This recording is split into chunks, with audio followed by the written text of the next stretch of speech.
Hey, guys!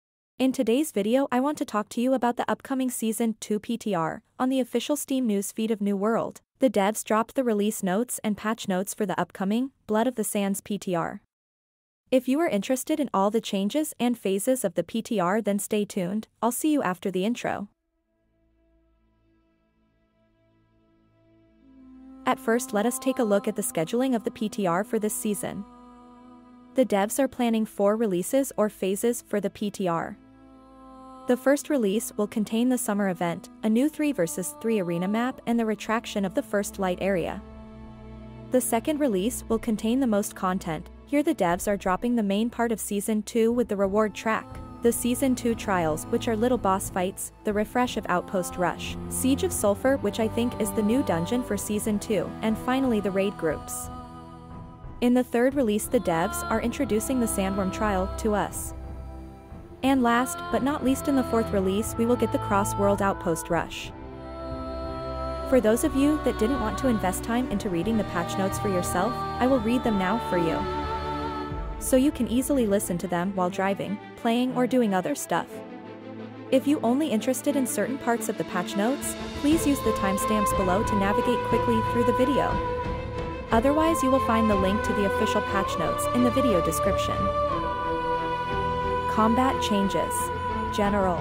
Fixed an issue where flare and mortar charge AoEs were not dealing stamina damage to blocking players. Increased player base HP across all levels by 10%. Note, this change was made to compensate for the removal of the Hail and in Hardy Town buff. Increased value of the non-combat 300 INT attribute bonus from 10% to 25%, to give it slightly more value. Players now leave combat 1 second after killing the final enemy in an engagement. Reduced default in combat timer to 10 seconds from 20 seconds. Made it so the player is no longer slowed if they become exhausted by being block broken. New blocking functionality. Added new blocking functionality that allows non-shield weapons to mitigate a portion of a ranged attack's damage while blocking. One-handed weapons. When blocking ranged attacks, 50% of the ranged attack damage will penetrate the block. Stamina damage will be reduced when this occurs. Two-handed weapons. When blocking ranged attacks, 30% of the ranged attack damage will penetrate the block. Stamina damage will be reduced when this occurs. Magic weapons. When blocking ranged attacks, 40% of the ranged attack damage will penetrate the block. Stamina damage will be reduced when this occurs. Shields. Remain unchanged. Blocking melee or ranged attacks mitigates 100% of the attack damage. Slightly increased base movement speed while blocking. Increased from 1.65 to 2.0 meters per second.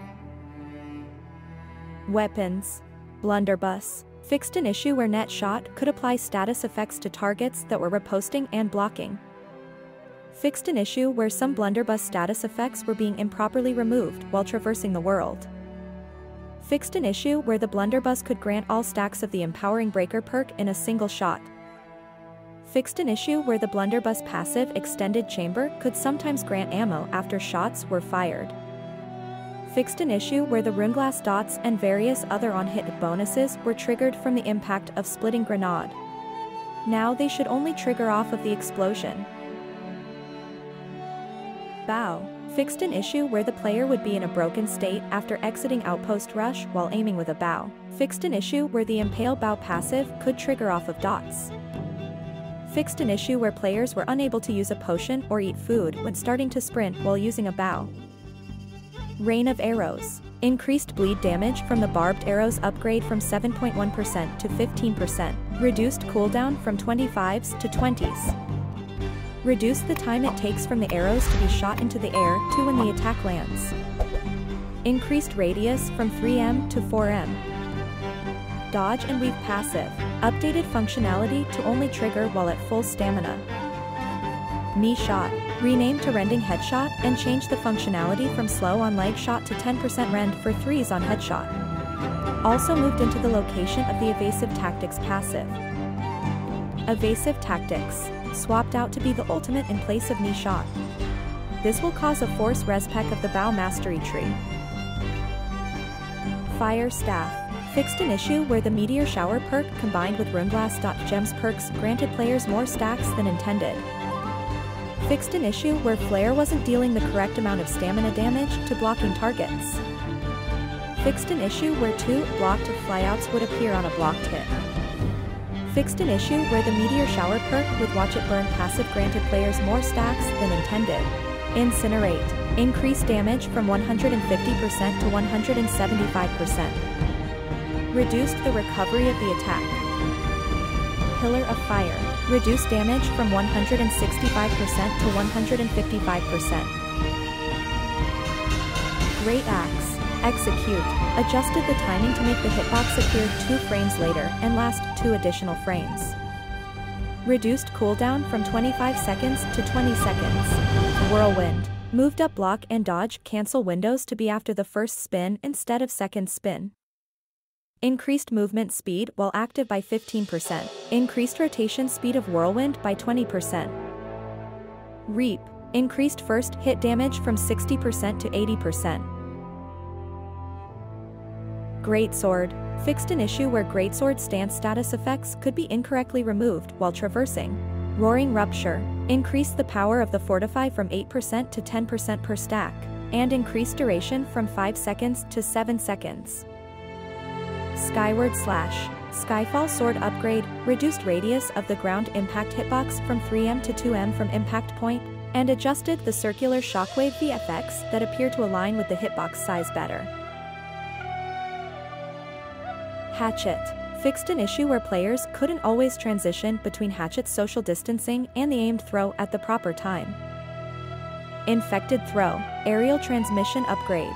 Updated the cloud VFX and enemy VFX size to better match the area of the effect. Increased damage from 120% to 140%. Rending Throw. Increased rend power from 10% to 20%. Raging Torrent. Allowed the ability to block cancel at the same time you can dodge cancel. Fixed an issue where Raging Torrent's tracking wasn't properly updating between attacks. Social distancing. Remove distance condition on the route for the stay back upgrade. Ice Gauntlet. Ice Pylon. Will now be destroyed if Ice Gauntlet is unequipped. It will still persist if Ice Gauntlet is equipped, but inactive.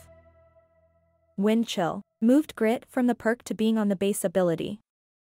Increased Wind Chill's damage from 20% to 24% weapon damage per tick. Lifestaff. Added VFX for the Lifestaff passive, Enchanted Justice, so that players can more easily tell when it is active. Fixed an issue where targeted healing would target dead players or those on death's door. Splash of Light. Reduced radius from 100m to 25m, so range is consistent with other Lifestaff healing. Increased healing from 60% to 80% weapon damage. Splash of Light shared recovery upgrade. Increased mana gain from 5% to 15%. Musket. Updated Musket crosshair to make it easier to see during combat. Power Shot and Powder Burn upgrades. These abilities no longer require a dedicated reload, allowing them to be activated during many other actions including Shooter's Stance. Cooldown activation changed to start when a modified shot is fired rather than when it is loaded. Sword and Shield. Fixed an issue where the sword's leaping strike ability could go on cooldown without being used if the ability button was pressed at the same time as a basic attack. The named sword, Coral Lash, is being updated.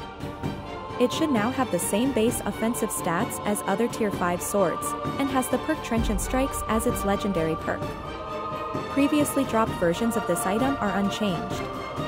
Only newly dropped versions are different. Corrected an error on a handful of shields where their stat reference was assigned to the wrong tier. Some shields were moved up to the correct tier, Tier 5 shields that were marked at Tier 4, and some shields were moved down to the correct tier, Tier 4 and Tier 3 shields that were marked as Tier 5 and Tier 4 respectively. Whirling Blade. Sped up attack. Increased damage from 145% to 160%. Increased size of hitbox. Added additional time to redirect attack during the startup. Opportunity upgrade. Increased the power of the rend from 5% to 15%. Reverse Stab. Slightly sped up attack animation. Adjusted homing to account for updated attack speed. Slightly increased hitbox size. Added additional time to redirect attack during the startup. Defiant stance. Added additional functionality to reduce the attacker's stamina damage while active by 20%. Made it so the buff is applied earlier in the animation and reduced the recovery of the attack. Defensive formation. Increased radius of the AoE from 3M to 4M. Shield rush. Reduced the recovery of the extra animation that is played with the upgrades by 7 frames. Spear. Cyclone. Increased damage from 130% to 165%. Sped up attack. Extended the hitbox down a bit to make it less likely to miss ground. Void Gauntlet. Fixed an issue with the value not showing correctly in the Invigorating Oblivion's upgrade tooltip. Updated the tooltip on Cleansing Harvest to be more clear. Also reduced the time the player needed to be in the harvest action for it to trigger from 1 second to 0.75 seconds. Void Blade attacks can now have grit with the 300 con attribute bonus. Baleful Tether. Added functionality to keep the tether active while swapping to Secondar. Essence Rupture. Added text to the Overflowing Essence tooltip to indicate that the effect will trigger when it ends or if the target is killed. Warhammer. Adjusted the timing of the Mighty Gavel ability to have the hitbox appear 1 frame sooner. Fixed an issue where the Warhammer Wrecking Ball ability could damage targets outside of the hit area if quickly moving the camera while attacking. Updated the tooltip of the Safety Measures upgrade for Warhammer's Wrecking Ball ability to state the proper functionality of Fortify. The named Warhammer, the Settler's Friend, has been renamed to the Diver's Companion to avoid confusion with the Hatchet. Mighty Gavel. Slightly increased the impact area of the attack. Reworked the Justice for All upgrade to grant 1 free Mighty Gavel use per cooldown. Armor Breaker. Increased damage from 140% to 160%. Increased the power of the Rend from the Lasting Trauma upgrade from 20% to 30%. Updated the Opening Act upgrade to be against targets above 70% health. Rapier. Flurry. Updated Flurry's damage to evenly distribute the damage across hits instead of having it escalate with each hit. Adjusted damage from being the escalating range of 47% to 83% damage for each hit, to a consistent 60% damage per stab. Adjusted homing to be more consistent and to properly line up with the attacks. Tonda. Proper spacing upgrade updated the condition from the target being in a 4-5M range to being against targets, with the Rapier bleed. Perks. Fixed an issue that caused the Invigorated Punishment perk to apply on basic attacks and not just abilities. Updated the Thwarting Strikes perk to be able to roll on Void Gauntlets. Destroying Traps should no longer grant on-kill perks such as Mortal Empower. Added additional text to clarify the functionality of the Greataxe Insatiable Gravity Well perk.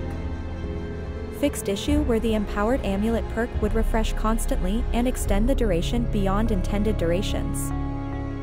Fixed an issue where the Refreshing Pillar of Fire perk would not consistently activate on 2 targets. Fishing. For fishing, slightly reduced the time to get a nibble when using bait. Buffed the tension recovery for Tier 3, Tier 4, and Tier 5 fishing poles. The Celebration Zoom for quality catches no longer applies to uncommon and rare fish. Change the effect for all bait. Baits now only affect rarity. Reduce the crafting cost for bread, cheese, meat, and fish bait. Rebalance the usability of all baits, some are now only effective at certain times of day. When using legendary bait, in addition to salmon, adventurers now have a slim chance to catch a rare fat salmon. Fish have scattered all over Eternum and now find themselves in different homes. Redistributed each territory's fish population to better balance the value of each territory's fishing pool so that all territories have something exciting. Some territories are still tailored towards certain types of experiences. Sturgeon and sculpin are now catchable in fresh and salt water. Frogfish is now only catchable in salt water. Legendary fish also have new home territories, but there's now a chance to catch any legendary in any territory. Seasons, Journey, Challenges, and Activities. Introduced a new Season 2 journey taking players to content around Eternum with an emphasis on Brimstone Sands. Increase the quantity of tasks in Chapters 2, 4, and 5. Rebalance the experience granted from the Season journey.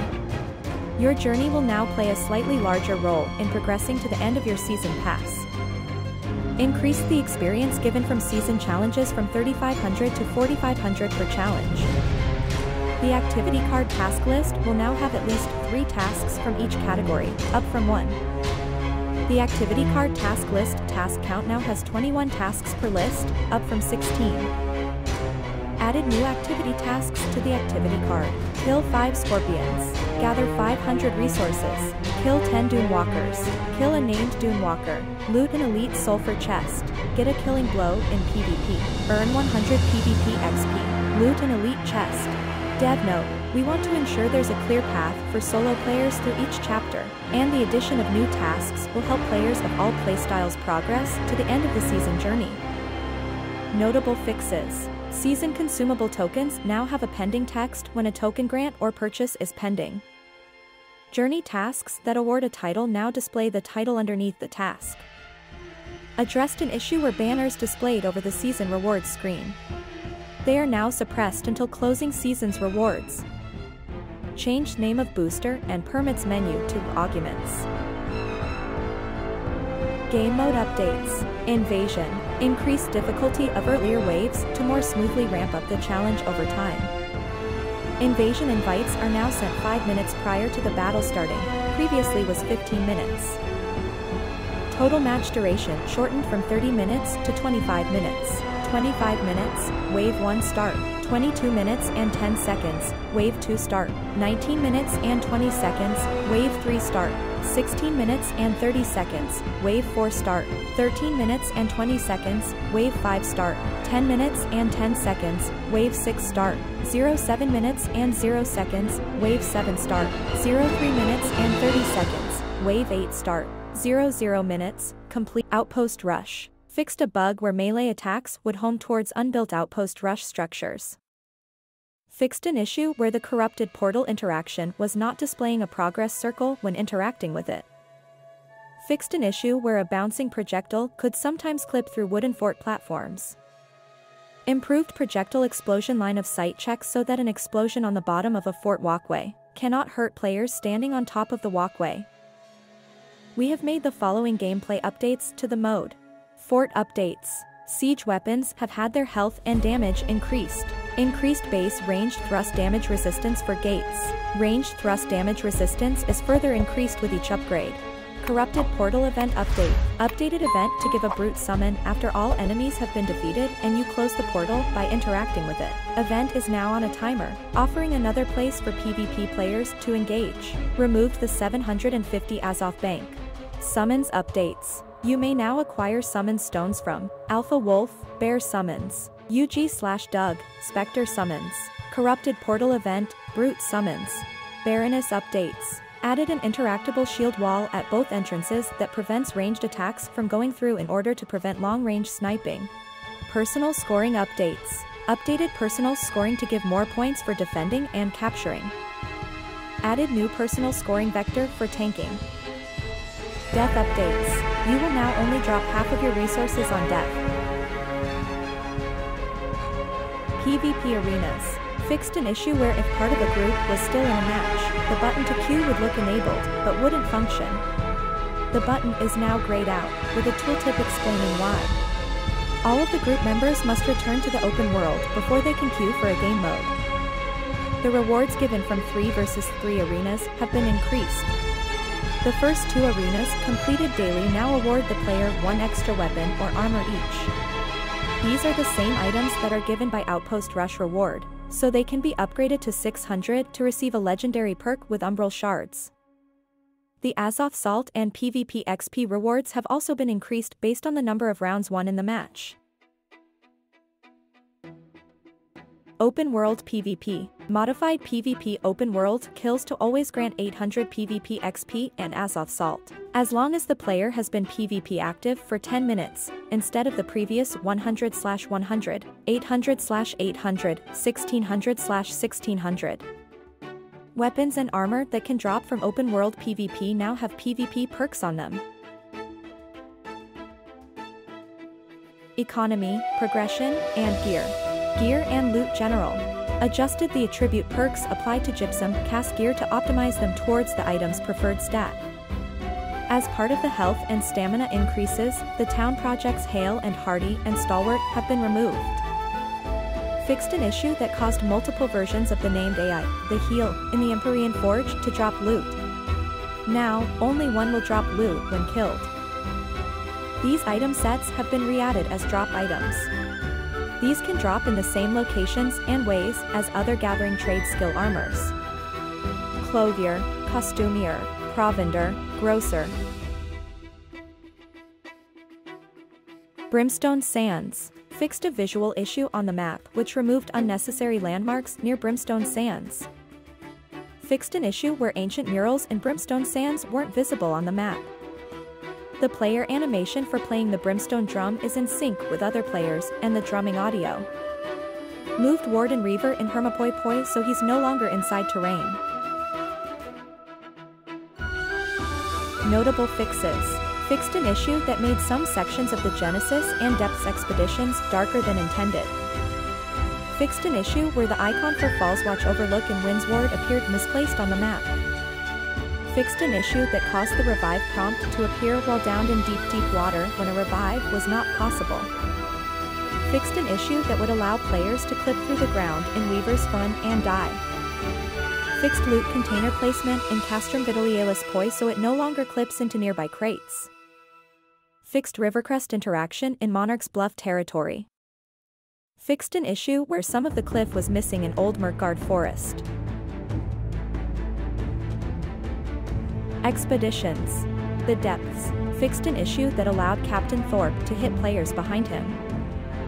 Tempest's Heart. Increased visibility of AoE attack range for Nishatin.